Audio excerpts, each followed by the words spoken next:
7 years old, I left a very demanding job in management consulting. First job was even more demanding, teaching.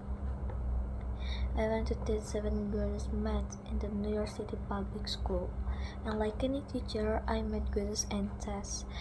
Uh, I got, I got, I got, I gave out homework assignment. When the work came back, I calculated grades.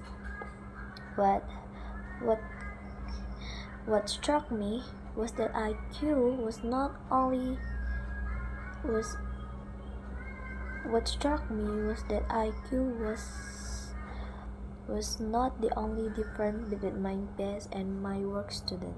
Some of my stronger performers did not have stratospheric IQ score.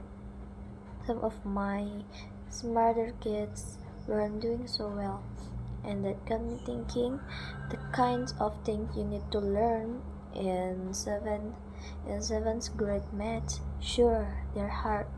Ratios, decimal, the area of a parallelogram, but these concepts are not impossible, and I was firmly convinced that if every one of my students could learn the material if they work hard and long enough.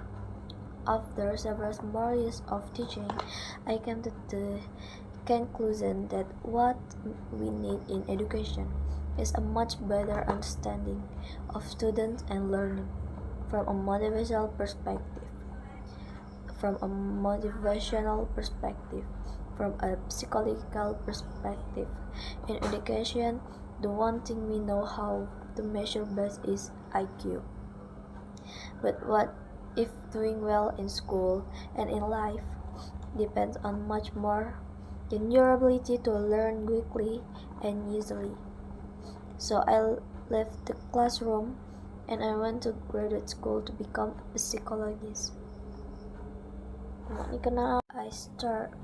I started studying kids and adults in all kinds of super challenging settings, and in every study my question was who is successful here and why. My research team and I went to West Point Military Academy. We tried to predict which cadet would stay in military training and which would drop out. We went to the National Spelling Bee and tried to predict which children will advance furthest in competition. We studied Rocky teacher working in really technical neighborhoods, asking which teachers are still going to be here and teaching me by the end of the school year, and of those who will be the most effective at improving learning outcome for their students. We partnered with private companies asking which of these sales people is going to keep their jobs and who going to earn the most money. In all those very different contexts, one characteristic emerged as a significant predictor of success, and it was social intelligence. It was good looks, physical health, and it was IQ. It was great. Good at passion and perseverance for long-term goals. Great is having stamina. Great is sticking with your future day in day out, not just for the week, not just for the month, but for years, and working really hard to make that future a reality. Great is living life like it's a marathon, not a sprint. A few years ago, I started studying grade in the Chicago public schools. I asked thousands of high school juniors to take grade questionnaires, and then waited around more than a year to see who would graduate. Turns out that grader kids were significantly more likely to graduate, even when I matched them on every characteristic I could measure. Things like family income, standards, achievement, desk scores, even how safe kids felt when they were at school.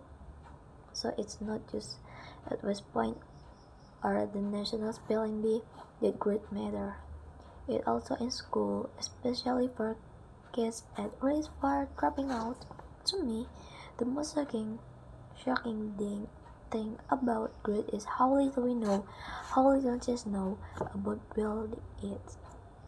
Every day, parents and teachers ask me, how do I build great kids? What do I do to teach kids a solid work ethic? How do I keep them motivated for the long run? The honest answer is, I don't know. What I don't know is that challenges make you greedy, or data show very clearly that there are many talented individuals who simply do not follow through on their commitments. In fact, in our data, greed is usually related or even inversely related to measure of talent. So far, the best idea I've heard about building great and kids is something calling growth mindset.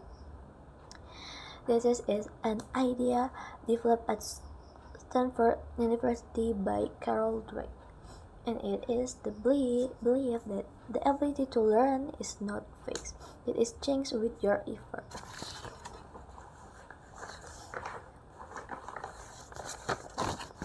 Dr. Greg has shown that when kids read and learn about the brain of a change and grow and respond to challenge, they're much more likely to persevere. But they fail because they don't believe that failure is a permanent condition. So growth mindset is a great idea for being great. But we need more. And that's where I'm going to end my remarks because that's where we are. That's the work that stands before us. We need to take our best idea, our stronger intuitions, and we need to test them.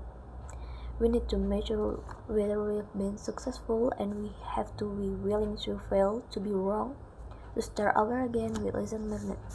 In other words, we need to be greedy about getting our kids greater. Thank you.